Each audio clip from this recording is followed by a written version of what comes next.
Hello and welcome to Nithrania YouTube channel. You're watching another episode of the Game in a Nutshell series designed for explaining the board game rules. My name is Branislav Berec, and in this video we're going to learn how to play Kutná, Hora, the City of Silver from Czech Games edition. To set the game up, assemble this game board based on the number of players in the game. This is the side for 3 and 4 player games, the other side is for a 2-player game. Then assemble this town hall board and also the round track, and again this is the round track for a 2 and a 3 player game, the other side is for a 4 player game. I'm setting up a 3 player game here, so we will use the round track with 6 rounds. Then place this round counter on the round number 1. This is the text marker. Place it on the 0 space of the text track. And then take these 3 buildings with this red patrician on them and place them in any order on the designated space on the round track. Then these are event cards. They are only used in a 2-player game, but you can also use them in a 3 and a 4-player games if you want to. And even though I'm demonstrating a 3-player game here, I will use them so that I can explain all the rules of the game. To set these event cards up, divide the cards into 2 decks, A and B, shuffle each deck separately, and then randomly deal 1 card from the A deck on these spaces, matching these illustrations, basically all the rounds before these red patrician buildings, and 1 card from the B deck on each of these spaces, except for the last round. That round doesn't have any event cards. Then these are patrician tokens. They will be used in this scoring area. So you can have these tokens anywhere near that scoring area. And then divide these guild buildings based on their color. And from each stack, take the tile with the mark in the bottom right corner. Place the tile at the bottom of the stack. And then randomly place all other tiles of the same guild on top of the tile with the mark. After that, place those 6 stacks in these first 2 columns of the town hall board, and again place them in those spaces randomly using any method you want. Then take the remaining public buildings, the patrician buildings, and based on their color, place these tiles in any random order on their designated space on the town hall board. If you play with these event cards, as part of the setup, flip this first card face up, and if there is any number here in the top left hand corner, move the text counter by that number. In this case it would be 2. Then choose one of these mine setup cards at random, shuffle these rock tiles, and based on the player count, place these tiles on the depicted spaces in the mine. Then reveal them face up, and you can return the setup card back to the box. Place these mining technology tiles in a face down stack with a tile with 1 symbol on top and with 3 symbols at the bottom. And then group these mining tiles by the number on their back, shuffle each stack separately, and then create the draw stack with the tiles with number 1 on top and the tiles with number 3 on the bottom. Then build these card stands and make sure these indicators are in the leftmost position, which means these windows are in the leftmost column. Then take the corresponding deck of cards and make sure these cards are in order starting with 0 and increasing by 1, and with this turnover card at the bottom of the deck, and then insert the deck of cards into that corresponding stand. Then place these stands in a place where everyone can see them. Finally, set up this Santa Barbara Cathedral. Arrange the tiles by their number, which is in the bottom left hand corner of each tile. And the tiles with number 1 through 5 are in the bottom row, tiles with number 6 through 10 in the second row, and then the tile with number 11 is on top. Then each player takes a player board and all the components of 1 color.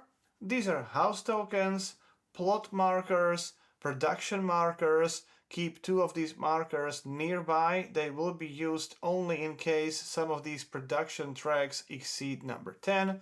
Then these are miners. 1 of them is in this pool area, and this is a reputation token.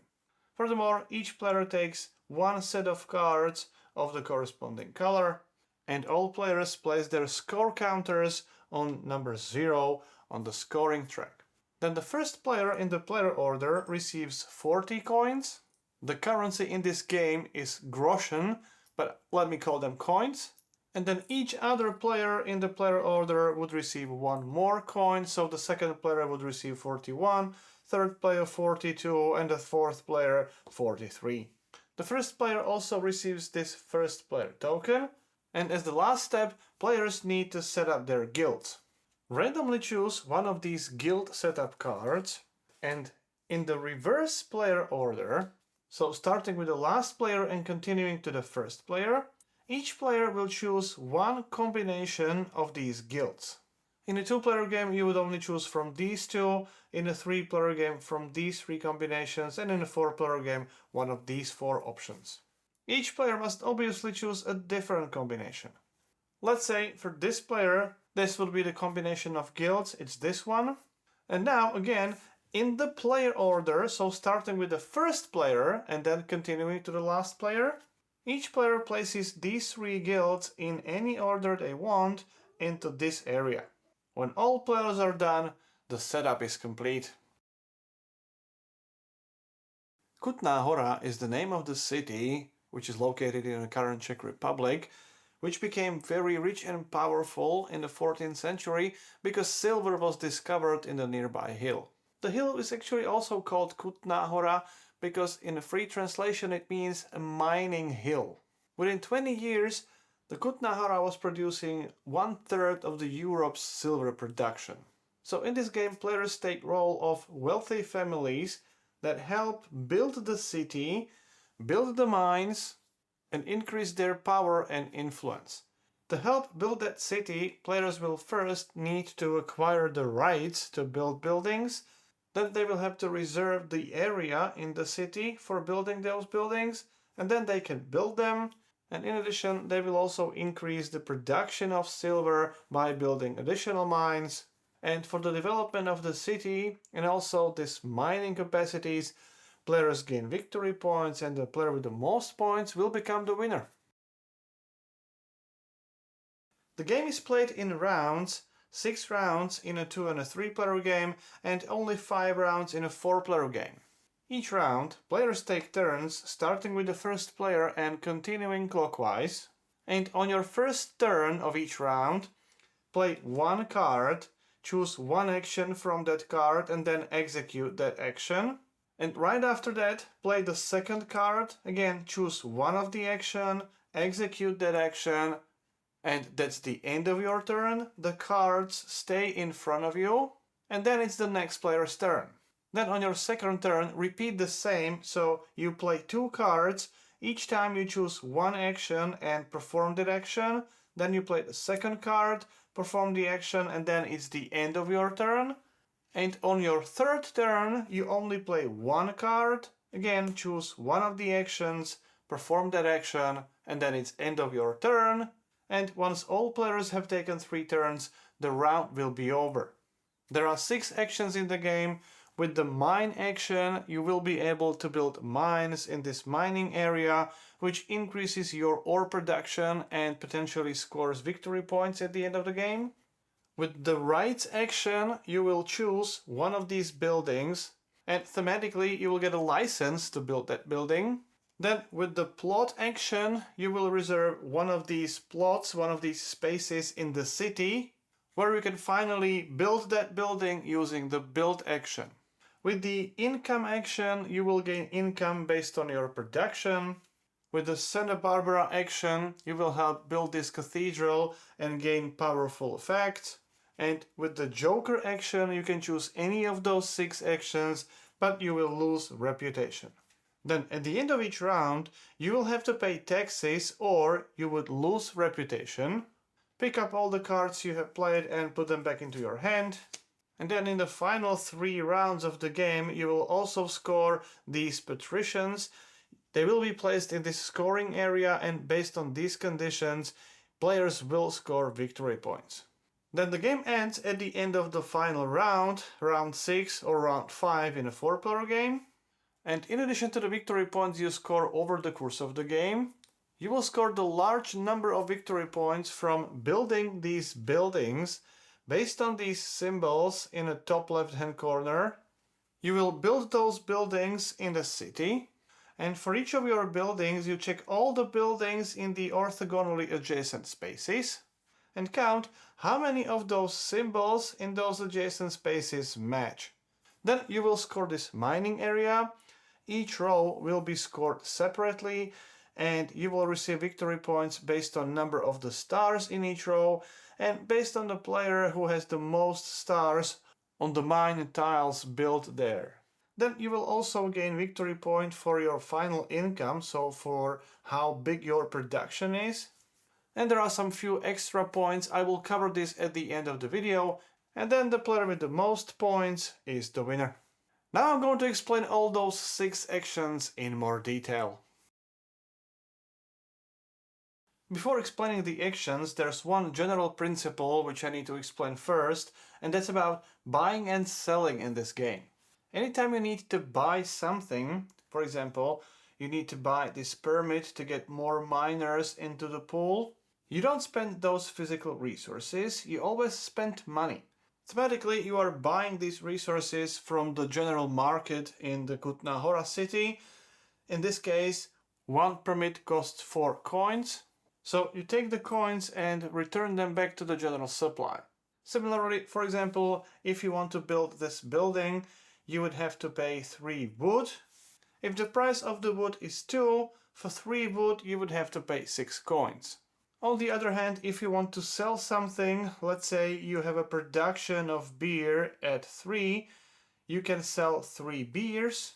In that case, look at the price of the beer, here it's 5, so you would receive 15 coins. So that was buying and selling in general, and now let's go through the actions, and the first one will be the mine action. With this action, you will build a new mine in this mining area. First, check if you have any miners available. Available miners are in this miner pool area. If there are no miners here, you have to buy the license, you have to buy the permit, and then you can place 2 miners from the reserve into your pool area. Then draw the mine tiles from the stack. Draw as many as there are symbols on the technology tile, so in this case it would be only 1. In this example you would draw 2 tiles. So draw the tiles, look at them, choose one of them and return the other to the discard pile. Then build that mine, which means you place it in this mining area. You build the mine in any empty space, and you can either build it in these entrance spaces, or later in the game you can build it in any empty space which is orthogonally adjacent to any previously built mine, but only in the direction of these small arrows, which means only to the left, to the right, or below that tile. So you can, for example, build here, here, over here, in these 2 spaces, or over here, but you are not able to build it here because that is above that tile and there is no small arrow pointing upwards. Then you have to pay the cost. When you build the tile in the entrance space, it costs 2 wood. If you place it adjacent to any previously placed tile, the cost is indicated by that tile. So in this example, it would be 4 wood to place the tile here. And in this example, if you place it in a space which has more than one other tile adjacent orthogonally, you pay the higher price. Again, in this example, it would be 4 wood, not 1 and not the sum. Then take your available miner and place it on the newly built mine. Finally, resolve the effect on that tile. This symbol indicates how much you increase the production of your mine. So here it's 1. So move your production marker of your mines 1 space forward. Then the second number is always the same as the first number, and the number indicates that the overall ore production has increased by 1. So take the top card of this deck and place it at the bottom of the deck, keeping the order.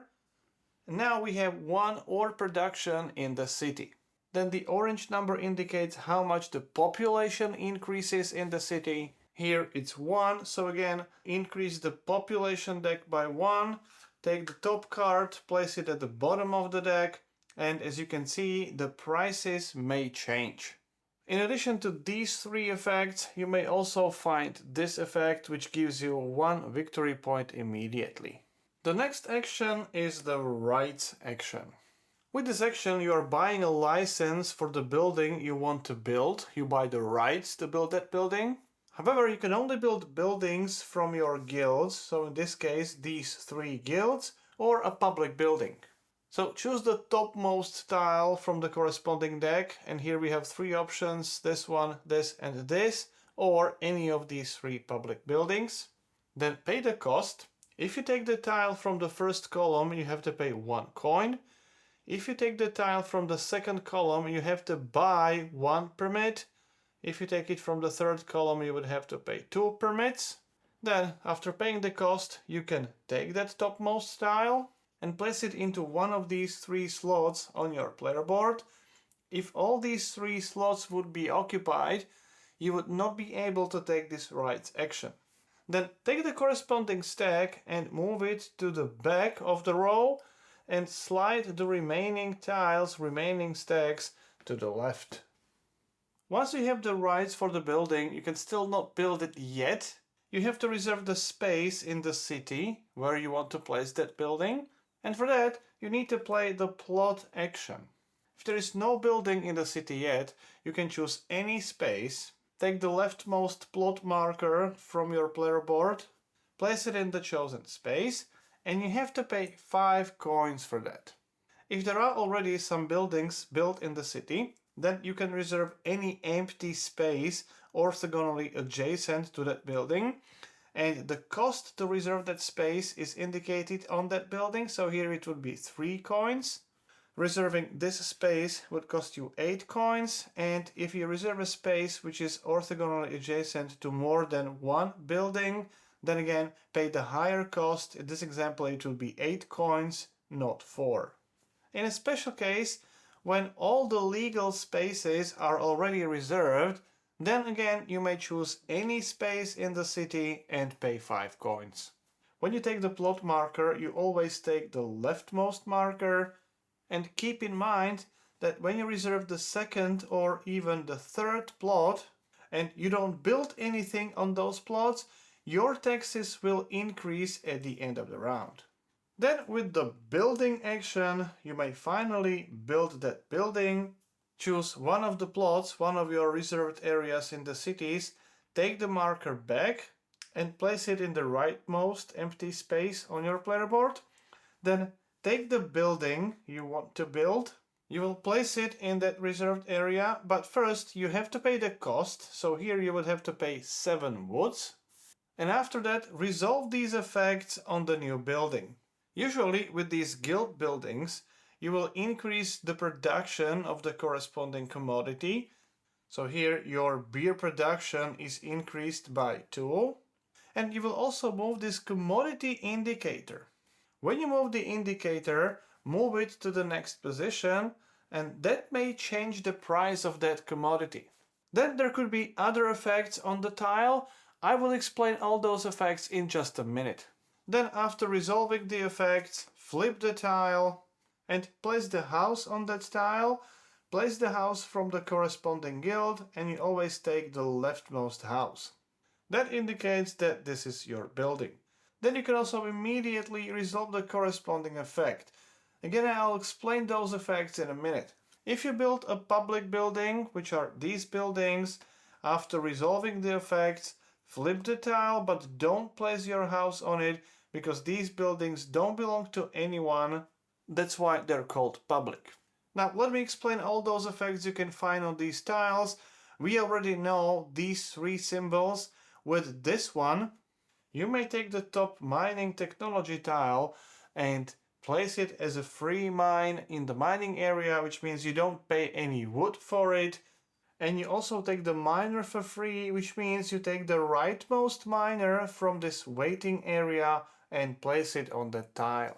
Then with this symbol, you flip over the current Santa Barbara tile, and add the indicated number to the tax counter.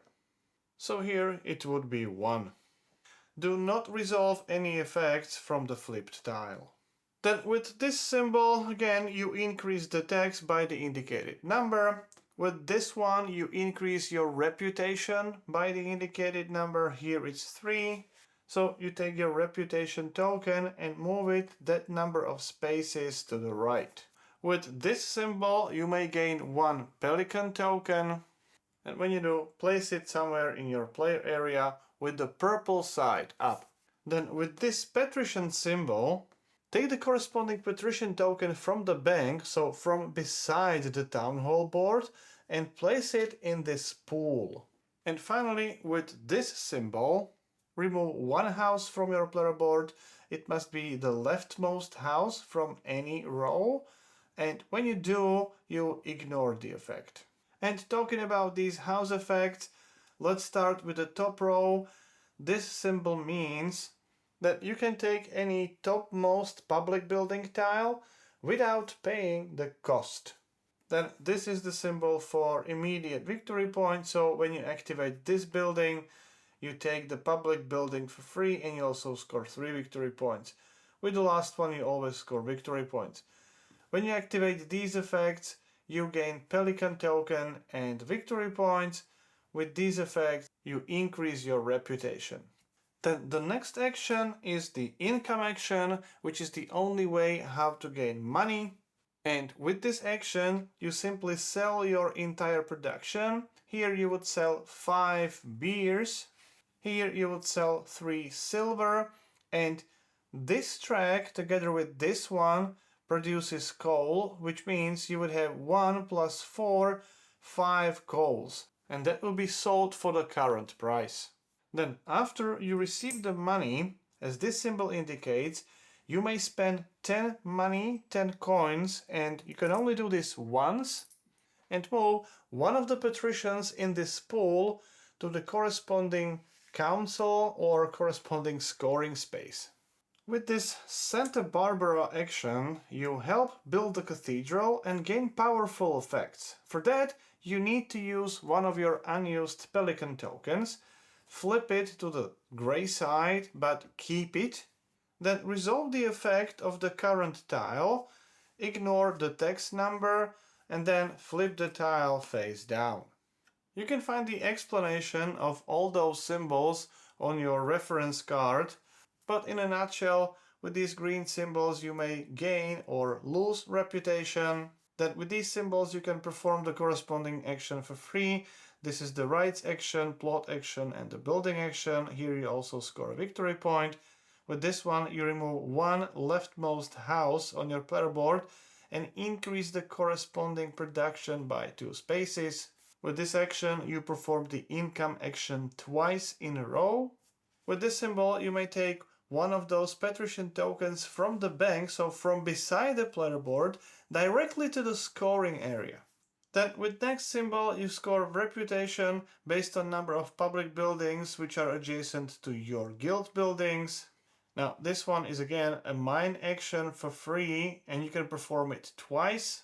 And with this one you score victory points from one of your buildings based on the number of symbols matching the symbols on adjacent buildings. You can only choose one of your buildings, so let's say it will be this one. It has these 2 symbols, yellow and blue, and you count how many matching symbols you have on the orthogonally adjacent buildings. So here we have 1, and here is the blue, that would be second. If this public building would be placed here, it would be first symbol, second, third, and fourth. So the green player would score 4 points. So that's it, that's all the 6 actions in the game. There is another one, the Joker action. With this one you can perform any of those 6 actions. However, you have to lose 1 reputation. And talking about the reputation, let me explain how the track works. These are the victory points that you lose or gain at the end of the game based on the position of the reputation counter. If the counter is in the rightmost position and you have to move forward to the right, For each space you would have to move, you score 2 victory points immediately. Similarly, if you are in a leftmost space and you have to lose reputation, for each space you would have to move, you lose 2 victory points. Then, when your reputation reaches this number 3 or higher, your plot actions always cost 1 coin. So even if you reserve this area, you would not have to pay 8, you always pay 1. Then, when your reputation reaches the level 6, in addition to this effect, you also gain this one, which means anytime you play this Joker action, you don't lose any reputation. Then during the game, some of these symbols may appear on these ore and population decks. The number with the star indicates that this number has just changed. For example, the population is 17. If the population was 16 before, you can see the price was 3, and after changing it was 4. So the star indicates that this number has changed. Then anytime you see this symbol, it means that the demand for that commodity is so high that the city builds it on its own, meaning the city doesn't wait for the players. So move the commodity indicator 1 space forward. Then remove the top tile from the corresponding stack from the game, and then move the stack to the end of the row in the exact same way as if any player would have just acquired the rights for that building. Then this red number indicates that there is too much of that commodity in the market, and so no other player is allowed to build such building. You may still acquire rights to build that building, but you may simply not build that building. Then when you encounter this symbol, it means that you are in the middle of the deck. Simply take the deck out, flip it to the other side, and put it back. When all players perform 3 turns, the round ends. Each player must decide whether they pay the taxes or lose reputation. The amount of tax you have to pay is determined by this tax counter. Here it's in number 3, plus any visible tax numbers under these plot markers. In this case it would be additional 3, so 6 in total. If you also had this marker in the city, you would have to pay 3 plus 3 plus 5. Even if you have enough coins, you may decide to lose the reputation, and you lose only 1 reputation point in the first, second and third round. In this example, you would lose 2 reputation points in round 4 and 5 and 3 reputation points in round 6. Then prepare for the next round. First of all, if there's any event card which has any effect happening at the end of the round, resolve that effect. Then flip the next card face up. If in this top left hand corner would be this tax symbol, you would increase the tax value by the corresponding number, and this effect takes place at the end of the round, and we know that symbol already. You would increase the population by 2, which means you would increase this number to 22 in this example. Then move the round track marker to the next round. Take all your cards back into your hand. The first player marker moves to the next player clockwise, and the next round can begin. Now, if you move from this round to the following round, and you move the round marker over these red Patrician tiles, take those tiles, shuffle them, and randomly place 1 tile in each space in this 4th column. Now, anytime you gain rights for a particular building, that stack is moved to the 4th column, pushing every other stack forward. Then, at the end of the last 3 rounds, in addition to paying taxes or losing reputation, you also score these patricians. Score these patricians 1 by 1, and with this first one, for each of your buildings, you score 1 victory point for each adjacent public building. So for example, for this green building, there are 2 public buildings adjacent, so that would be 2 victory points. For this building, there are also 2 public buildings adjacent, so that would be 2 additional victory points, 4 in total. Now take those 4 victory points and multiply them by the number of these patricians in the scoring area. So here 4 times 2, you would score 8 victory points. The purple player also has one building with one adjacent public building, so that will be 1 victory point. Multiplied by 2, that will be 2 victory points for the purple player. So just to clarify, all players score all these patricians. This silver one or the gray one scores 3 victory points for each 2 used pelican tokens. In this example, it's 3 victory points for these 2 pelican tokens that are used. These one have not been used yet, and here we don't have the second one. Then with the yellow patricians, you score 2 victory points if you have at least one mine in each of the 4 rows. So here, for example, the green player has a mine in the first row, second row, third row, and also the fourth row. Note that if you had 2 mines in each of those rows, you would score this twice, so you would score 4 victory points together. However, then you have to multiply it by the number of patricians in this scoring area, and since there is no here, this end of round scoring would be 0. Always count the patricians in this area. Patricians in the pool don't count yet. Finally, the red patricians award 3 victory points for each column on your player board that doesn't have any houses in it. So here we would have 3 and 3, 6 victory points. However, here again, that 6 would be multiplied by 0 and the total would be 0 victory points. The game ends at the end of the last round, and after you pay taxes or lose reputation and score patricians, perform the final scoring. You would score the buildings in a city, mines, your income, your reputation, and any other small victory points. All the victory points from final scoring are added to the victory points you gained over the course of the game. And let's start with scoring the buildings in the city. For each of your buildings in the city, score the number of victory points equal to the number of the matching symbols in all adjacent buildings to that building that match the symbol on that building. In other words, if you look at the building, this building has this silver symbol, so look at all those adjacent buildings, orthogonally adjacent buildings, and see if there are any silver symbols on those buildings. So here we have 1, 2, there's nothing, 3, 4. So this building scores 1, 2, 3, 4 victory points. That would be 1, 2, 3, 4 for the green player. Do the same for these other buildings as well. This one has blue and orange symbols.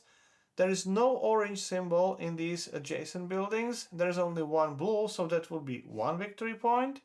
However, this one has yellow and blue. There are 1, 2, 3 yellows, 1, 2, 3, and 1, 2 blue symbols. Note that you also count these symbols on the edge of the city. So this building would score 1 victory point and the second victory point for the matching symbols. And there are some symbols on this side of the city as well. Count up the victory points for all other players from these buildings, and then let's move to counting the points from mines. Here, score each row separately. And first, count the number of stars in each row, counting the stars on the mines and also the stars on these rocks. The number of stars determines how many victory points will be awarded for each row. For example, the first row has 1, 2, 3, 4, 5, 6 stars, so that's this interval. In the second row we have 3, 4, 5, 6, 7, 8, 9, 10, so that would be this number of victory points awarded to players. For each row, the player with the most stars in that row gains the highest number of victory points. In this second row, for example, this orange player has 1, 2, 3, 4, while the green player only has 1, 2, 3. Purple player has nothing. So the orange player in the second row would score 5 victory points. The second player would score 3 victory points, and the third player would score 2 victory points, but for that you have to have at least one mine with a star. If you don't have any stars, then you don't score anything. When players are tied, like in this first row, green player has 1, 2, 3 stars, orange player also has 3 stars, then both players would score 3 victory points and then the second place is skipped and other players score the victory points for the third place, although here again the purple player doesn't have any stars, so the purple player would score nothing. Then score the victory points from your income. You don't get any money, but for each 10 coins you would receive, you would score 1 victory point. So for example, if your income is 45, you would score 4 points. Then score any victory points from the reputation track, either the positive victory points or negative victory points. And finally, you score 1 victory point for each building you have in these slots but is not built, for each pelican token that is not used, and for each of your plot markers in a city, so here it would be additional 2 victory points. Then the player with the most victory points is the winner. So that's how you play Kutná hora. If you have any questions or comments, I'll do my best to answer as many as I can. If you like the series, please subscribe. You can support the channel on the Patreon page. You've been watching Game in a Nutshell. My name is Branislav Berec and hope to see you next time. I would like to thank everyone who has ever supported the channel and especially the current supporters listed on this page. If you too would like to support the channel in creation of videos like this and other video tutorials and other content on this channel, please visit the patreon.com/Nithrania.